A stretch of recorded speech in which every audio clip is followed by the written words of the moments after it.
Senator Marty Golden, it is good to see you, as always. Good to see you, Liz. So apparently, this is not going to be the last day. No, I do believe we'll be here through Tuesday, Wednesday, and possibly Thursday.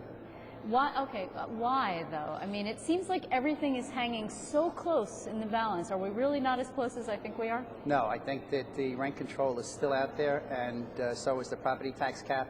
And if you're going to do a real property tax cap, you have to have real relief, real mandate relief going down to the counties, the towns, the villages as well. So I think those issues are very fluid at the moment, and as soon as they can be accomplished, then a lot will materialize and happen over the next couple of days. You got 421A tax credits in there. You got the J51 tax credits in there. You got the Mitchell Lamas are being discussed. So that's a broad view of all of the housing in the city of New York. Yeah, these are all million. For upstate viewers who don't understand Correct. this alphabet soup. This is all some fairly technical and difficult, but also very powerful language that deals with tax abatements, for example, for developers. That's what 421A is about, correct?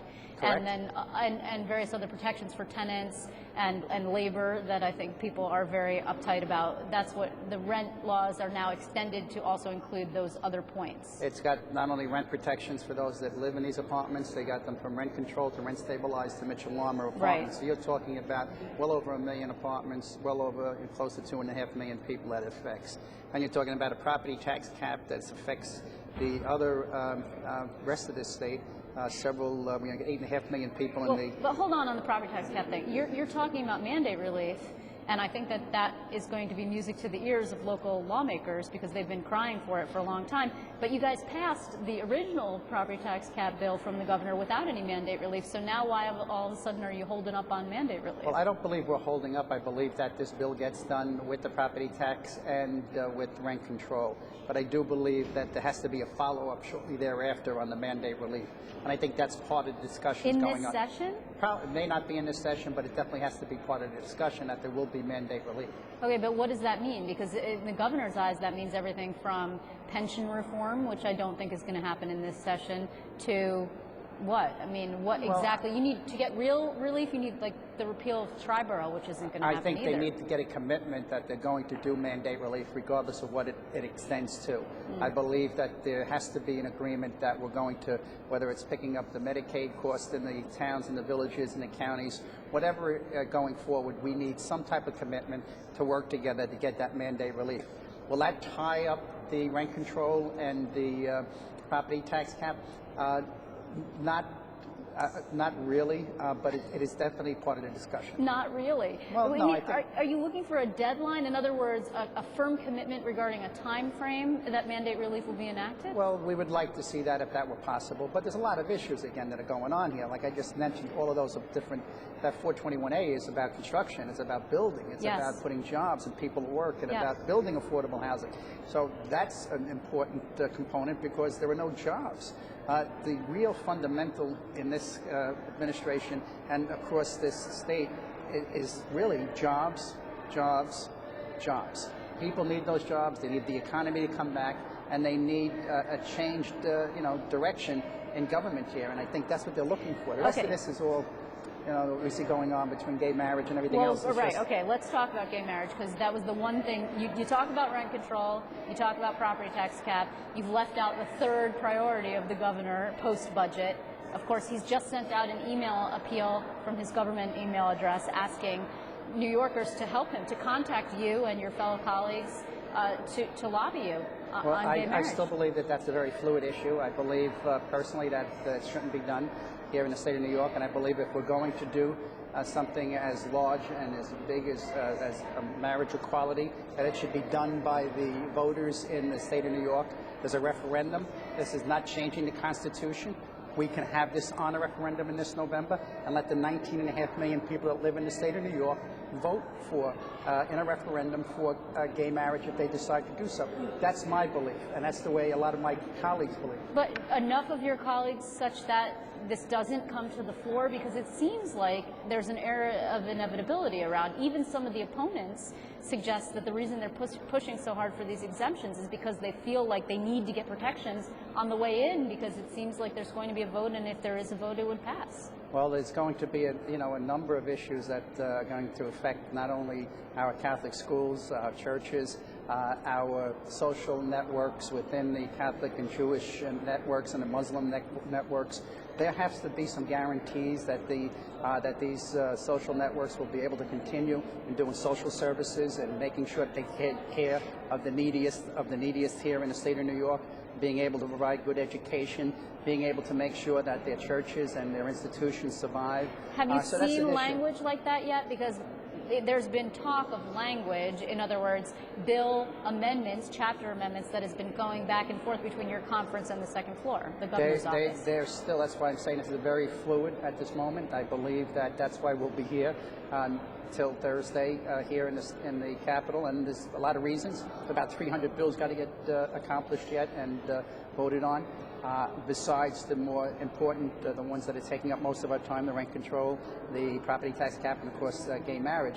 So there are chapters going back and forth on this issue, and they are discussing them, and they haven't come to a conclusion on any of the issues that we just spoke of. Has your conference come to a conclusion on whether or not even to put this bill onto the floor? I mean, I've spoken to your colleagues, like Senator John DeFrancisco, for example, who's a no, but it seems to be, why not just put it out onto the floor? Well, I don't believe there's been a decision yet to move it to the floor. I believe there will be a conversation and a conference somewhere over the next several days to do that. That means more hours that I'll be standing in the marble hallway outside your conference room, Senator. And many other people on both sides of the issue. It's quite, and there are a lot of opponents obviously singing. There are a lot of protesters. I mean, you've been here for a while. You've seen this before.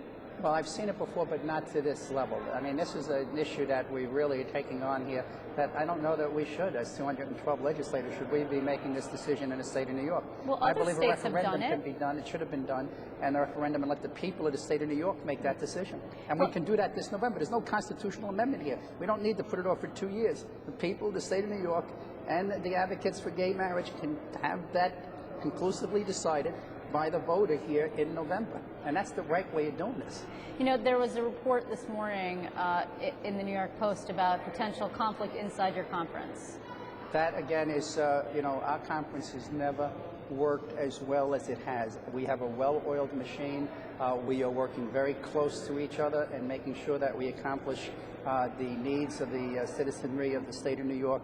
So that is just, somebody trying or wishing to start a story that really has no legs at all. But you're divided on this particular issue. There are some members of your conference who want this to come out because, politically speaking, and even you have to admit this, even if you don't want to make a decision about it, if you have to make a decision, better to do it this year than in the year that you're all up for re-election. Well, we could still do it if we did a referendum this year on November. But having said that, we have, like I said, 300 bills. There are bills here of contention and issues and advocates on both sides of the issue. So it's not just those 3 bills that we're discussing. It is those other 200 to 300 bills that also got to get done. And out of those 200 to 300 bills, there's about 40 to 50 that are contentious. We have a taxi and limousine bill here from the city of New York that's managed to get everybody upset. Yeah, that's interesting that you bring that up. Is it possible that this is going to create a deadlock? This is a new deadlock that's coming up, this taxi and limousine bill? I think it's an income stream to the city of New York. They're looking at closing fire companies and closing and laying off teachers and closing down libraries, and I believe that they're looking for some relief to be able to not do that. But you're circumventing the New York City Council, or the New York City Council doesn't want to do it, so the mayor kicks it up to Albany, so you guys do it instead. Well, I don't know that we can't do that. I think we have the legislative powers to do that, and I think we should do it. If it brings the relief that we need and it gets the service that is a good service for the 5 boroughs of the city of New York, then we should in fact do it. But if in fact it's going to hurt any one of those industries, the yellow taxis, the liveries, or the black cars, and it's going to hurt them in any serious way, no, we shouldn't do that. The first thing we should do here is what the lawyers, they take that little oath that says do no harm. Right. And that's what we should do. And that's why we should be very careful on those pieces of legislation. But just to be clear, for my viewers' purposes, could this create yet another logjam that brings us into, I don't know, next week, for example? It's one of many that we have before us, but I'd rather take my time. I'd rather that the conference takes its time and makes the right decisions and doesn't make a decision that's going to impact on industries and families. So I think that's the right thing to do, is take our time. Just also to wrap this up, last week on Friday, after a couple of days of rent laws not existing because they had expired, and the Senate Democrats decided they wanted to vote with you guys and let them expire for whatever reason, now there was an extension until tonight at midnight. Will there be a deal in time, or are they going to expire again? I don't know. I would hope that there are, right as we speak, there are people talking to the governor on both sides, the Assembly and the Senate. Hopefully they can come to terms and we can vote this bill out this evening. I'd hate to see us have to go to another vote, but I do believe if we go to another vote, the Democratic Senate conference will come to the table much quicker and be more willing to vote for an extension. But if you manage to do that tonight, everything else falls into place, right? Rent laws, then property tax cap, then gay marriage, some kind of resolution on gay marriage? Well, there's, like I said, there's like 200 to 300 other bills in there that have, out of that 30 to 40, maybe 50 that are contentious. So that takes, talking to industry, talking to different counties and different territories to make sure that we're doing what's right, talking to the legislators on both sides of the House to make sure that what we're doing is important, it's good, it's sound, it's not a cost to the counties and to the villages across this great state, and it's a balanced piece of legislation. That's what we got to make sure we do. We do no harm. Okay, well, Senator Golden, we shall see. The day is young yet. I hope you packed enough toothbrushes, enough ties. I hope you're ready to go. I'm ready to be here. It's an excellent. We've been here before the longest, so to me, it's something. My Father's Day, I had to leave my children come up here. I spent 7 hours doing bills yesterday on Sunday. So to me, if it's got to get done, it's the right thing to do. If I have to be here throughout the summer, I will be here throughout the summer to get done what has to be done for the people of the state of New York. Okay, throughout the summer, we shall see, Senator Golden. I don't think we will need it. I think we'll be finished by Wednesday or Thursday. But if need be, I'm here to do what the taxpayers set me here to do. Okay, thank you very much for your time. Thank you.